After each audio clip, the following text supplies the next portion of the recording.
और लड़की हुई तो रोशनी। अभी हुआ नहीं बच्चा, पहले ही 52 अक्षर आ गए। शुक्र मनाओ आदि मानवों का, 52 अक्षर दे दिए उन्होंने। भारत के आदि मानवों ने कितने अक्षर दिए? 52। और अंग्रेजों के आदि मानवों ने कितने दिए? 26। हमसे आधे। और कहने को अंग्रेज बड़े इंटेलिजेंट है, अंग्रेज बहुत बुद्धिमान है। काहे की बुद्धि? आधे अक्षर खोज पाए हमसे, हम 52 खोज के बैठे हैं, वो 26 पे अटक गए। हमने डबल खोज लिए। तो हम इसीलिए विश्व गुरु कहलाए, क्योंकि इतना ज्ञान भारत ने दिया जितना पूरे विश्व में किसी और देश ने नहीं दिया। ये सब हमारे भारत के आदि मानवों और उसके बाद जो रूप बदल के ऋषि मुनि आए, ये उनकी देन है। तो 52 अक्षरों के द्वारा सारा तामझाम बना लिया गया, लेकिन 52 अक्षरों से सारे संसार के हर वस्तु का नाम रख दिया गया। लेकिन 52 अक्षरों से हर चीज, सहूलतें जितनी भी हैं सब बना दी गई। लेकिन जब भगवान का नाम रख दिया गया, तब यही 52 अक्षर हमारे गले की फांस बन गया। आज सबसे ज्यादा झगड़े किस मैटर पे होते हैं? भगवान के नाम पे। भगवान के नाम पे कटिंग चलती है तो पूरा पूरा शहर बंद हो जाता है, फिर कटिंग ही चलती है, फिर तलवारें चलती हैं, गोलियां चलती हैं, बसें जलती हैं, कारें जलती हैं, केवल एक भगवान के नाम पे। बताओ, केवल 52 अक्षर के नाम पे। राम, अल्लाह, क्या फर्क है दोनों में? वो भी अक्षर, ये भी अक्षर। राम, अगर यारा लावा पापा बाबा माँ, ये 2 लाइनें ना होती तो ना रा होता ना माँ होता। फिर रा और माँ कैसे रखते नाम? अगर अल्लाह, अल्लाह, ये 3 अक्षर ना होते तो बताओ तुम क्या लिखते? अल्लाह अकबर भी ना बोल पाते। केवल अक्षरों की वजह से तुमने राम पकड़ लिया, अल्लाह पकड़ लिया, केवल अक्षरों की वजह से। ये अक्षर दुनिया से हटा दो, खत्म कर दो आज, तो सारे नाम खत्म। तुम्हारा नाम खत्म, तुम्हारे पिता का नाम खत्म, तुम्हारे गांव का नाम खत्म, तुम्हारे शहर का नाम खत्म, तुम्हारे देश का नाम खत्म, तुम्हारे भगवान का नाम खत्म, तुम्हारे पंथ का नाम खत्म, सारे जंतर मंत्र तंत्र खत्म, वेद पुराण गीता भागवत कुरान बाइबल इंजील सब खत्म। सारा खेल किसका है? 52 अक्षरों का। इसी को समझा रहे कबीर साहब। अरे 52 अक्षर जीव आधारा, आदि अक्षर जीभ्या से न्यारा। ये सारे अक्षर किसके आधार पर निकल रहे हैं? जीव। इस जीव के। जीव कट जाए सबकी। अब बोलो जरा क्या बोलते हो? कोई अक्षर नहीं, खत्म। इसी को कबीर साहब ने बार बार समझाया। होठ कंठ लागे नहीं, जीभ्या नहीं उच्चार। अरे गुप्त वस्तु को जो लगे सो है हंस हमार। अगर जीभ खत्म हो जाए हमारी सबकी, तो सारे नाम खत्म हो जाएंगे, कोई अक्षर नहीं रहेगा। तो क्या हम मर जाएंगे? गाय बैल कुत्ता हाथी घोड़ा बिल्ली, ये बिना अक्षरों के, बिना ये जाने कि पानी का नाम क्या है, सारी उम्र पानी पीते हैं और पानी पीते हैं और मजे से जीते हैं। कभी लड़ते देखे? कभी गाय दूसरी गाय से कह रही है मैं हिंदू गाय हूं, तो मुस्लिम गाय है, मेरा राम बड़ा है, तेरा अल्लाह छोटा है? कभी नहीं। अगर जानवरों में झगड़ा है तो केवल अस्तित्व का। कुत्ता कुत्ते का बैरी है, ओए मेरी गली में कहां से आ गया तू? अब काट के ही भगाएगा दूसरे। एक शेर दूसरे के एरिया में आ जाए तो मार के ही भगाएगा। अस्तित्व का झगड़ा है, खाने पीने का झगड़ा है। बंदर को केला दिया, 10 बंदर है, एक केला फेंका, अब देखो मैं लूंगा मैं लूंगा मैं लूंगा। कभी धर्म के नाम पे कोई झगड़ा नहीं है, जात पात के नाम पे कोई झगड़ा नहीं है। कोई कुत्ता नहीं कह रहा ओए मैं ब्राह्मण कुत्ता हूं, मैं ऊपर बैठूंगा तू नीचे बैठ, तू शूद्र कुत्ता है, कोई नहीं बोलेगा। क्योंकि 52 अक्षर का खेल ही नहीं है। 52 अक्षर का खेल कहां पे आया? आदमी इंसान में। इसीलिए इसका सबसे ज्यादा सत्यानाश हुआ पड़ा है। जो अपने आप को इंटेलिजेंट कहता है ना, हम बहुत महान हैं, सबसे बेड़ा करे किसी का हुआ पड़ा है ज्यादा। इतना परेशान और कोई नहीं है जितना इंसान है। कभी किसी गाय को आत्महत्या करते देखा हो? किसी बैल को, किसी कुत्ते को? कोई नहीं करता। इसको देखो, कहीं लटक रहा है, कहीं फटक रहा है, कहीं झटक रहा है। कहीं नदी में छलांग मार रहा है, कहीं कुछ कर रहा है। सबसे ज्यादा परेशानी यही है, क्योंकि इसकी परेशानी की जड़ इसने खुद ही लगा दी है और उसके बाद पेड़ बन जाता है। तो 52 अक्षरों में सबसे ज्यादा उलझा हुआ ये इंसान ही है। 52 अक्षरों को जप जप के परमात्मा को पाना चाहता है, जबकि ऐसा संभव नहीं है। 52 अक्षर केवल एक संकेत है, इससे ज्यादा कुछ नहीं। जैसे मैं आपको बोलूं भैया गुलाब लेके आना, अब गुलाब जो नाम है गुलाब, ये एक संकेत है किसकी तरफ? इसकी तरफ। ये जो फूल पड़ा है इसका नाम गुलाब है क्या? इसका नाम गुलाब था? इसका नाम अगर गुलाब होता ना तो सारी दुनिया इसको गुलाब ही बोल रही होती। तुम्हारा नाम रोहन है, तुम किसी भी देश में चले जाओ, क्या बोलेंगे तुम्हें वहां के लोग? रोहन। रोहन, क्योंकि तुम्हारा नाम रोहन है। इसका नाम गुलाब होता तो सारी दुनिया इसे गुलाब बोल रही होती, लेकिन कहीं पे इसको रोज बोला जाता है। तो नाम कैसे बदल गया? क्योंकि इसका कोई नाम है ही नहीं। ये तो हमने रख दिया, हिंदुस्तान में रख दिया गुलाब, अंग्रेजों ने रख दिया रोज। इसी प्रकार पानी हमने रख दिया उसका नाम पानी। अब जैसे मेरे मुंह से आवाज निकलेगी पानी, तुम्हारा एकदम दिमाग चलने लग जाएगा। क्या मंगाया इन्होंने? पानी। पानी क्या होता है? जल। जल। भागे जाओगे। पानी जल नहीं होता है, जल और पानी दोनों नाम होते हैं। पानी तत्व होता है, पानी तत्व है, 5 तत्व है ना, उसमें से एक तत्व पानी है। पानी तत्व है, उसके नाम रख दिए, उस तत्व का नाम रख दिया जल, वाटर, नीर, तोय, पानी। अब इन्हीं नामों के द्वारा उस एक तत्व को सांकेतिक रूप से पहचाना जा रहा है। बच्चे की पहचान करवाते हैं स्कूल में, बच्चों ये क्या है? A for Apple. सेब देखते ही मुंह से एप्पल निकल गया। बेटा ये क्या है? का से कबूतर। अगर कौवा होता तो कबूतर बोलता कोई उसे? क्योंकि पहचान लिया उसको कि ये कबूतर ही है, कौवा नहीं है। यानी तत्व को पहचान लिया और उसके नाम से उसको बोल दिया।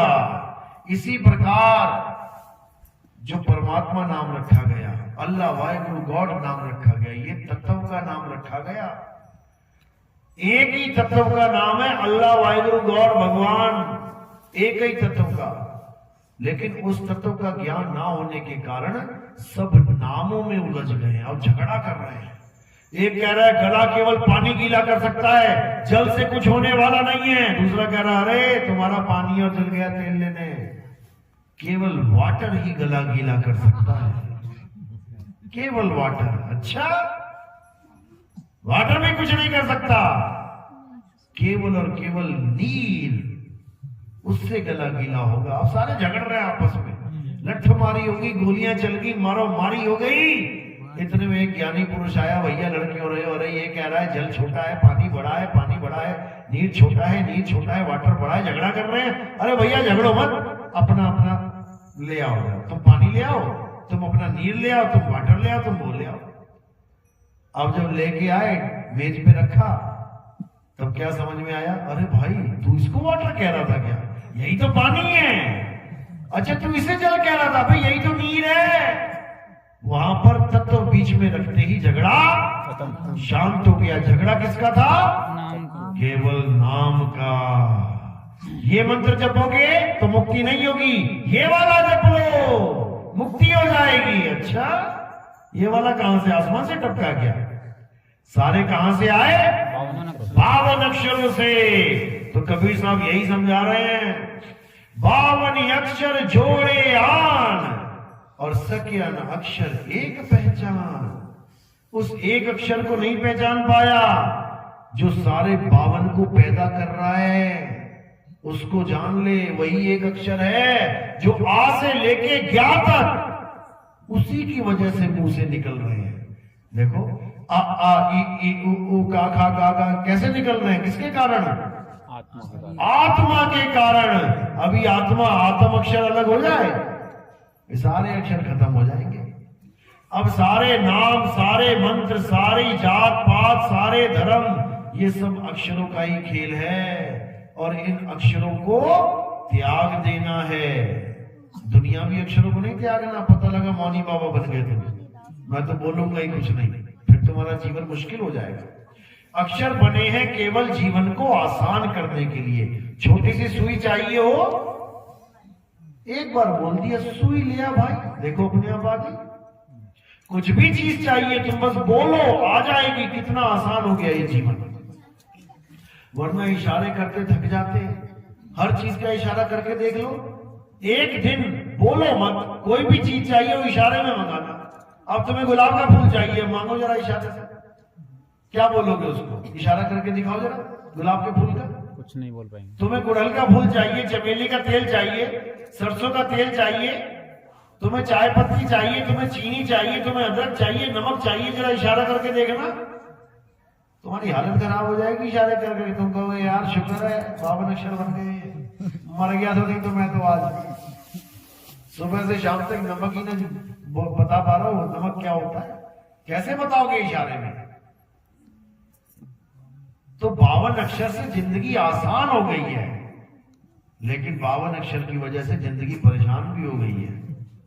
जब ये भगवान के नाम पे आ जाता है, देखो कितने बड़े बड़े झगड़े हो रहे हैं आश्रमों में, दंगे हो गए, फसाद हो गए, मारो मारी हो गई, गोलियां चल गई, भगत मर गए। किसकी वजह से? 52 अक्षर की वजह से। 52। अब इस 52 के जाल को तोड़ देना है, इस काल के जाल को तोड़ देना है। जो नर पड़े 52 के बेड़ा, सो नर जानो काल के चेरा। जब 52 का टूटे डोरा, सहजे छूटे काल झकोरा। अरे फिर नहीं आए फिर नहीं जाए, सार शब्द में रहे समाए। फिर सार शब्द में तुम्हारा निवास होगा, क्योंकि दो ही प्रकार के शब्द हैं, या तो 52 अक्षरों से बने हुए शब्द या फिर सार शब्द। अब करना क्या है? 52 अक्षरों से बने हुए शब्दों को छुड़ा देना है, उन अक्षरों को त्याग देना है और आदि अक्षर यानी सार शब्द को जान लेना है। तो वाणी कह रही है, सोई गुरु पूरा कहावे, जो 2 अक्षर का भेद बतावे। एक छुड़ावे, छोड़ इसको, क्या जपता है? राम राम राम, छोड़ दे, क्या जपता है? अल्लाह अल्लाह अल्लाह, छोड़ दे, क्या जपता है? वाहिगुरु वाहिगुरु वाहिगुरु वाहिगुरु, छोड़ दे, छोड़ दे। और क्या जान ले?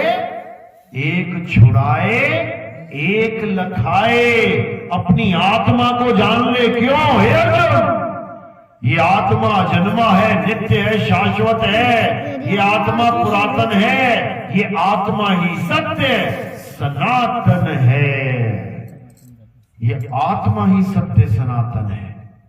हमारा धर्म है सनातन। सनातन धर्म का मतलब ये कभी नहीं होता कि कोई असत्य की पूजा करे और वो सनातनी कहलाए, कभी नहीं। लेकिन आज के टाइम में 2 प्रकार के सनातनी हैं। एक वो जो असत्य की पूजा कर रहे हैं और कहला सनातनी रहे हैं, और दूसरा सत्य सनातनी, असत्य सनातनी नहीं। जब हम जयकारा लगाते तो क्या बोलते हैं? सत्य धर्म की जय, सत्य पंथ की जय, सत्य सनातन की जय। जब सत्य सनातन है तो असत्य सनातन क्या है? क्योंकि सत्य तो तभी आएगा ना जब कुछ असत्य होगा। जब हम किसी को बोलते हैं सच सच बता क्या हुआ था, इसका मतलब झूठ भी है, झूठ भी बोल सकता है, समझे? इसलिए हम सत्य की बात करेंगे तो असत्य भी है। अब एक सत्य सनातन है तो एक असत्य सनातन है। असत्य सनातन कौन है? जो देवी देवताओं की पूजा करता है, कोई भी देवी देवता हो, यानी शरीर, जो शरीरों की पूजा करता है वो असत्य की पूजा करता है। क्योंकि हे अर्जुन, शरीर असत्य है, और जो आत्मा की पूजा करता है, जो आत्मा को जानता है, जो आत्म ज्ञान में भरपूर है, वही सत्य सनातनी है। वो कभी असत्य की तरफ झांकता भी नहीं है। उसके सामने कोई भी देवी देवता की मूर्ति हो, वो कभी माथा नहीं टेकेगा। सत्य सनातनी की पहचान यही है। उसके सामने कोई भी मंत्र रख दिया जाए, ये मंत्र जपने मुक्ति हो जाएगी, कभी मंत्र नहीं जपेगा। उसको पता है ये मंत्र सब झूठ है। मंत्र सब झूठ हैं, इनमें न भर में कोई, और सार शब्द जाने बिना कागा हंस न होए। ये जितने भी जंत्र मंत्र तंत्र हैं, ये सब 52 अक्षरों का खेल है। 52 अक्षरों के द्वारा सारे मंत्रों को बनाया गया, लेकिन जिसने 52 को बनाया उसको नहीं जान पाया। दिया किसी ने जलाया, दिया सबने देखा, सबने दिए को माथा टेका। अरे जिसने दिया जलाया उसे कोई जान नहीं पाया। किसने दिया जलाया?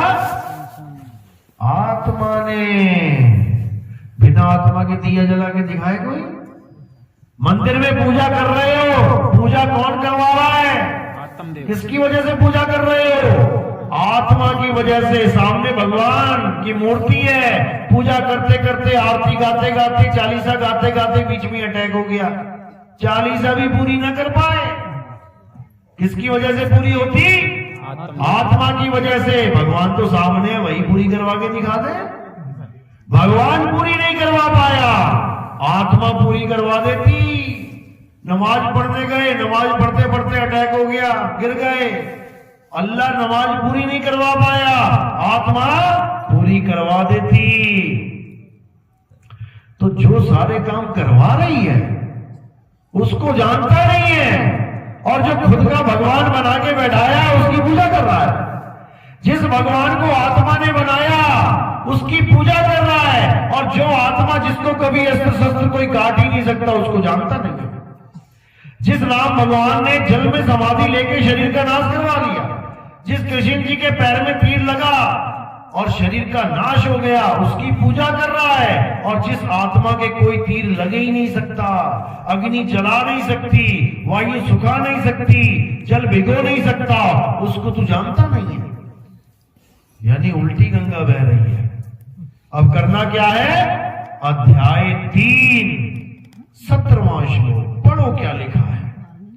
गीता क्या कहती है? अध्याय 3 में क्या बोल रहे हैं? हे अर्जुन, जो अपनी आत्मा में रमण करता है, जो अपनी आत्मा में तृप्त है, जो अपनी आत्मा में संतुष्ट है, उसके लिए कोई धार्मिक कर्म कर्तव्य लागू ही नहीं होता। वो सारी उम्र मस्जिद ना जाए अगर मुसलमान है तो, वो सारी उम्र मंदिर ना जाए अगर हिंदू है तो, वो सारी उम्र गिरजाघर गुरुद्वारे ना जाए अगर ईसाई है या सिख है तो, तब भी वो दुनिया का सबसे बड़ा धार्मिक आदमी कहलाएगा। उससे बड़ा धार्मिक कोई होगा ही नहीं, क्योंकि कृष्ण जी ने यही समझाया है, लेकिन किसी को समझ नहीं आया। कृष्ण जी के मत्थे टेकने में लगे हैं, सुबह भी शाम भी दोपहर भी, सुबह भी शाम भी दोपहर भी, और जो वो बता रहा है वो तुम्हें पता नहीं है, वो मानोगे भी नहीं, पता भी लग गया तब भी नहीं मानोगे।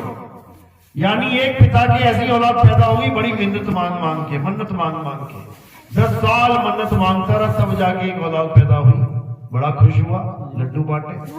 बच्चा धीरे धीरे बड़ा हुआ, उसको पता लगा पापा के पैर छूते हैं, पैर छूना शुरू कर दिया, और खुश, क्या संस्कारी बेटा आया है।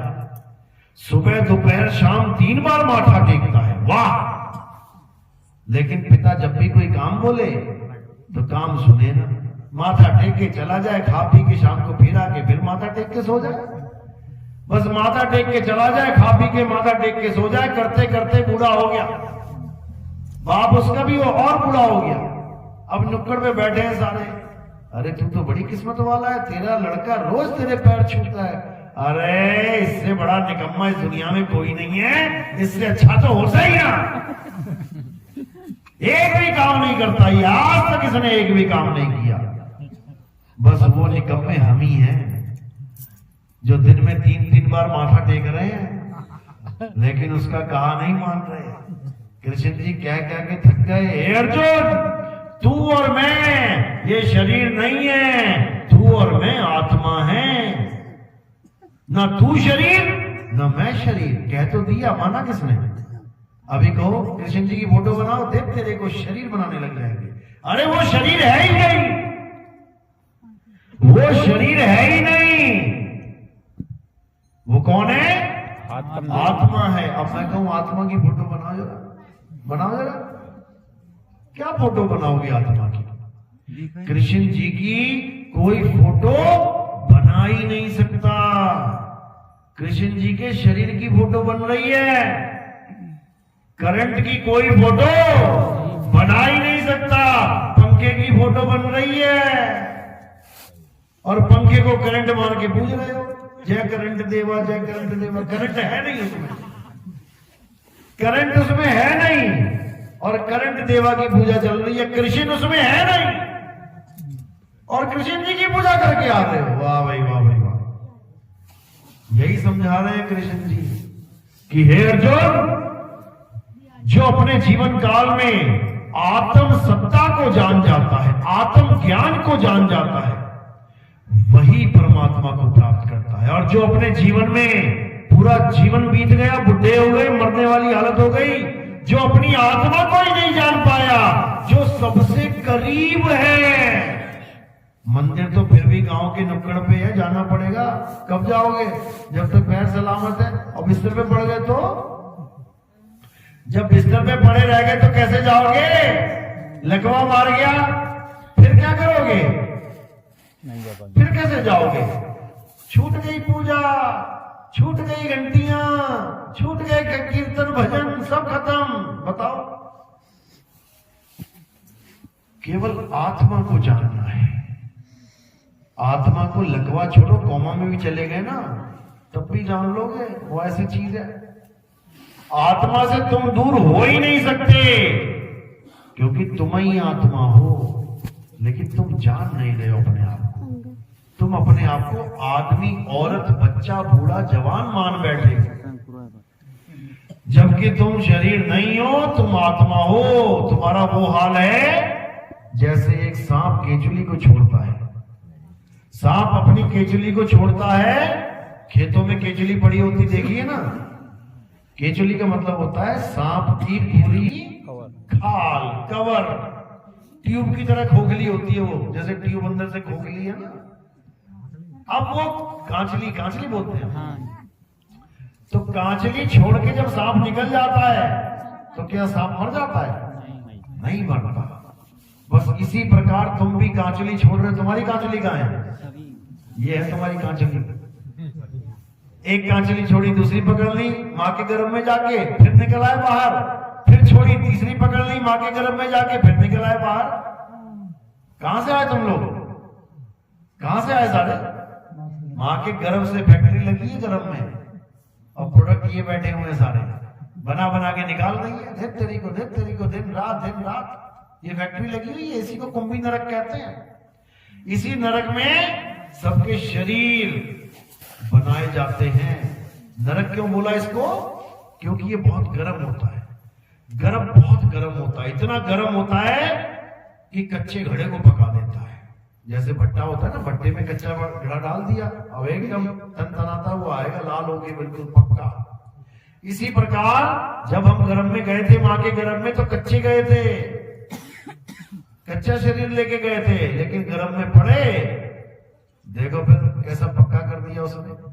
जो लोग कहते हैं कि नरकों में बहुत बड़े बड़े बड़े बड़े पतीले रखे हैं, कढ़ाइयां रखी हैं, उसमें खूब तले जाओगे, पकोड़े बना दिए जाएंगे तुम्हारे, वो यही है कढ़ाई, यही है कुंभी नरक। जैसे पकोड़े होते ना गीले गीले से, जब उठाओ तो गीले होते हैं बेसन वाले, देखे ना पकोड़े बनते हैं, और जैसे कढ़ाई में फेंकते तो क्या हो जाता है? ठोस हो जाते हैं। तो ऐसे हम लोग भी गए थे गीले गीले माँ के गर्भ में, और जब कढ़ाई में पड़ गए, तल तल के बढ़िया पकोड़े बन गए, देखो बाहर निकल के बैठे हुए। जो ज्यादा तल गया वो ज्यादा काला हो गया, जो कच्चा रह गया जल्दी निकल आया वो गोरा गोरा हो गया। ये सब पकोड़े ही हैं, ये सब पकोड़े हैं, और इनका एक दिन फिर सत्यानाश हो जाएगा, यही छूट जाएगा, ये शरीर, ये पकोड़े, फिर चले जाएंगे दूसरे कर्म में। ये चलता ही रहेगा, आते रहोगे जाते रहोगे, ये चक्कर कभी खत्म होने वाला नहीं है। ये कब खत्म होगा? जब तुम अपनी आत्मा को जान जाओगे। जब तुम अपनी आत्मा को जान जाओगे तब तुम ही आत्मा हो जाओगे, और जब तुम आत्मा हो गए तो शरीर की कोई जरूरत ही नहीं रह जाएगी। अभी शरीर की जरूरत क्यों है? क्योंकि हमें यही नहीं पता कि शरीर के बिना हम रहे कहां। पिंजड़े में तोता है और तोता कह रहा भैया मैं पिंजड़े में खुश हूं, मुझे पिंजड़े में रहने तो भैया बाहर मत निकाल देना। कोई आदमी बंदूक लेके आता है ना तो तोता क्या कहता है, भैया भैया मुझे अंदर ही रहने दो भैया, मैं बाहर नहीं निकलना चाहता। क्योंकि तोते को पता ही नहीं है मैं शरीर छोड़ के जाऊं कहां। इसी बंधन को अपना जीवन मान के बैठा है कि जब तक मैं अंदर हूं शरीर के, मैं जीवित हूं, मैं जिंदा हूं, और शरीर से बाहर निकाल दिया किसी ने तो मैं मर गया। यानी सांप जब तक केचुली में है कह रहा है मैं जिंदा हूं, मैं जिंदा हूं, केचुली छोड़ के बाहर निकल गया तो कहता हाय मैं मर गया। मर जाएगा क्या? नहीं मरेगा। अब बस यही समझना है, जब तुम आत्मा हो जाते हो तब शरीर से तुम्हारा कोई कनेक्शन नहीं रह जाता। अब शरीर केवल एक केचुली की तरह है, जब तक ढो रहे हो। जैसे केचुली छोड़ने का समय आया किनारे करके निकल गए, बस यही करना है और कुछ नहीं। तो आत्मा के ज्ञान में क्या करना है, अपनी सूरत को, अपने ध्यान को शरीर से हटा के आत्मा में लगाना है। सारा ध्यान तुमने शरीर में लगा रखा है, इसलिए आत्मा का तुम्हें ज्ञान नहीं है, क्योंकि तुम्हारा ध्यान आत्मा में है ही नहीं। तुम्हारा ध्यान केवल इस काया में है, इस पिंजड़े में है, इस जेल में है। ये जेल है तुम्हारी 5 तत्व की, और इसमें तुम रहते हो जेल में।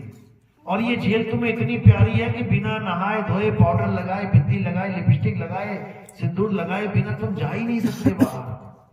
इस जेल को सजा सजा के तब तुम बाहर निकलते हो घर से बाहर। सोचो कोई काजल ऐसे की जगह ऐसे लगा लेना, अगर ऐसे बाहर नहीं जा सकती, जाके दिखा देना, कोई नहीं जा सकती। ये पिंजड़ा है, इस पिंजड़े से इतना मोह है कि हल्का सा पिंजड़े की हल्की सी लाइन लगी हो कहीं पे, बाल भी ऐसे कहीं है तो बाल भी सीधा कर लेते हैं एकदम। इतना पिंजड़े से प्रेम है। और जो तुम्हारा असली स्वरूप है आत्मा, उसका तुम्हें कुछ पता ही नहीं है कि मैं हूं क्या। अब क्या करना है, अब आत्म ज्ञान को प्राप्त करना है। आत्म ज्ञान का मतलब तुम्हें तुम्हारा ज्ञान हो जाए। आत्म ज्ञान का मतलब ये नहीं होता कि तुम किसी और के नाम जपो, Om Om Om Kalinga Kalinga Kalinga hurrying hurrying sharing sharing sharing, नहीं, ये किसी और के नाम जप रहे हो, ये आत्म ज्ञान नहीं है। आत्म ज्ञान का मतलब खुद का ज्ञान। जैसे आत्म कथा, आत्म कथा का मतलब क्या, गांधी जी की कथा लिखोगे? आत्म कथा का मतलब खुद की कथा। आत्महत्या मतलब क्या, पड़ोस के 4 लोगों को मार दोगे, आत्महत्या होगी? आत्महत्या मतलब खुद की हत्या। आत्मरक्षा मतलब क्या, खुद की रक्षा। आत्मनिर्भर मतलब खुद पे निर्भर। आत्म कल्याण मतलब खुद का कल्याण। इसी प्रकार आत्म ज्ञान मतलब खुद का ज्ञान, ना कि किसी भगवानों के नाम जपने। तुम्हें भगवान, तुम्हें परमात्मा इसीलिए नहीं मिल रहा है क्योंकि तुम उनके नाम जप रहे हो। नाम नहीं जपना है, खुद को जानना है, क्योंकि तुम्हारा खुदा खुद में है। बस इतना समझ लो। इसलिए साहब कह रहे हैं, जल में मीन प्यासी, मोह देखत आवे हासी, आत्म ज्ञान बिना नर भटके, कभी काबा कभी काशी। काबा और काशी क्यों जाना पड़ रहा है? क्योंकि किसी दूसरे की पूजा करनी पड़ रही है। और जब खुद की पूजा करनी हो तो कहीं आने जाने की जरूरत नहीं। अरे ना कहीं आना ना कहीं जाना, आपे में आप समाना। खुद में समा जाना है तुमने, अपने स्वरूप में समा जाना है। इसी को मुक्ति कहते हैं। चलो आज का सत्संग यही समाप्त करेंगे। मेरी बात समझ में आ रही है या सब ऊपर से बाउंस जा रही है? किस किस के समझ में आई मेरी बात? दिखाओ जरा कैमरे में, कैमरे में दिखा दो। हाथ खड़े, हाँ खड़े होकर दिखाओ। किस किस के बात समझ में आई? हाथ खड़े करो जरा। अच्छा, पूरा गांव जाग गया। अभी कल को गणेश चतुर्थी आ जाएगी ना, सारे थाली लेके मंदिर के सामने खड़े होंगे, सब भूल जाएंगे कौन सी आत्मा कैसी आत्मा। बाबा आया था आत्मा आत्मा करके चला गया। सबके हाथों में वही पत्थर आ जाएंगे दोबारा से। आत्मा को जानना है मेरे भाई, आत्मा भूल मत जाना। पत्थर की पूजा आत्मा की वजह से कर रहे हो। आत्मा रास्ते में निकल गई ना, थाली वो गिरेगी, लोटा वो गिरेगा, हो जाएगी पूजा वहीं पे। तो आत्मा को जानो मेरे भाई, आत्मा को। चलो आज का सत्संग यही समाप्त करते हैं। अब आरती होगी। हमारे यहाँ आत्मा की ही आरती होती है, हमारे यहाँ शरीर की आरती नहीं होती। हमारे यहाँ पत्थर की पूजा नहीं होती है, हमारे यहाँ कैलेंडर की पूजा नहीं होती है, फोटो की पूजा नहीं होती है। हमारे यहाँ जीवित गुरु की पूजा होती है। जीवित गुरु मतलब जिसके शरीर में आत्मा है। और मेरी आत्मा निकल जाए तो काहे की पूजा करोगे? शरीर की। जीवित गुरु की पूजा होती है हमारे यहाँ, जीवित गुरु की, जिंदा गुरु। जब आत्मा ही ना हो तो इस मिट्टी में और उस मिट्टी में क्या फर्क है? तो जीवित गुरु की आरती होती है। गुरु को कीजिए दंडवत और कोटि कोटि प्रणाम। कीट न जाने भृंग को गुरु कर ले आप समान। गुरु अपने समान कर लेता है। इतनी देर से मैं क्या बता रहा हूं आपको कि आप एक आत्मा है। क्यों बता रहा हूं पता है? क्योंकि मैं एक आत्मा हूं। जब आत्मा ज्ञान देगा तो आत्मा का ही ज्ञान देगा।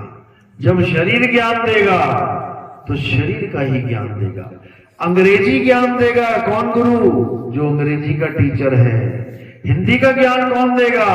जो हिंदी का टीचर है। गणित का ज्ञान कौन देगा? जो गणित का टीचर है। यानी गुरु कर ले आप समान। अंग्रेज गुरु बना लिया तुमने तो तुम भी अंग्रेजी बन जाओगे थोड़े दिनों में। दे फराटेदार अंग्रेजी। और कोई हिंदी का टीचर बना लिया संस्कृत का, तो संस्कृत वाला भाषा आ जाएगी तुम्हें। गुरु अपने समान कर लेगा। तो ठीक है, धीरे धीरे करके एक एक करके दो दो करके आना है। हमारे आरती कैसे होती है? ये थोड़े से फूल होंगे, एक दो पत्ती आपने सिर के ऊपर रख देनी है मेरे। जैसे ही आएंगे सिर के ऊपर पत्ती रखनी है। थाली तैयार है ना? हाँ थाली ले आओ पहले। थाली में एक दिया लगा लेना।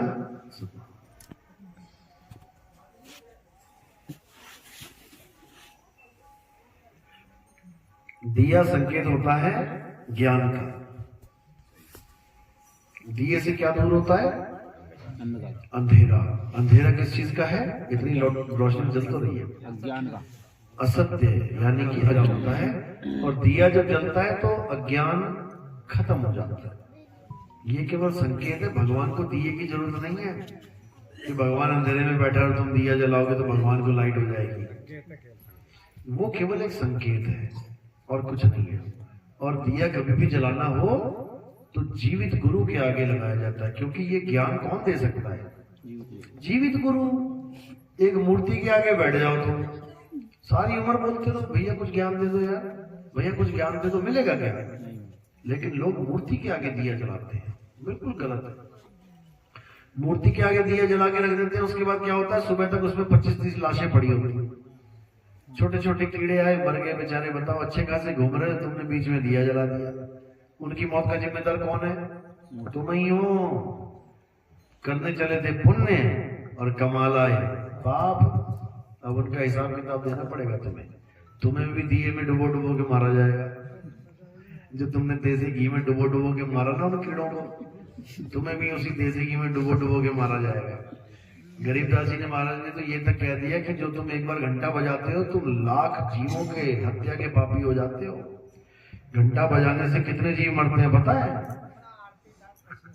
बहुत जीव मर जाते हैं, क्योंकि घंटे पे चिपके होते हैं लोहे पे छोटे छोटे छोटे जीव। जब आपस में टन होती है तो इतनी ज्यादा गूंज निकलती है कि उससे पूरे वातावरण के सारे जीवाणु विषाणु सब धरे के धरे मर जाते हैं उसी से।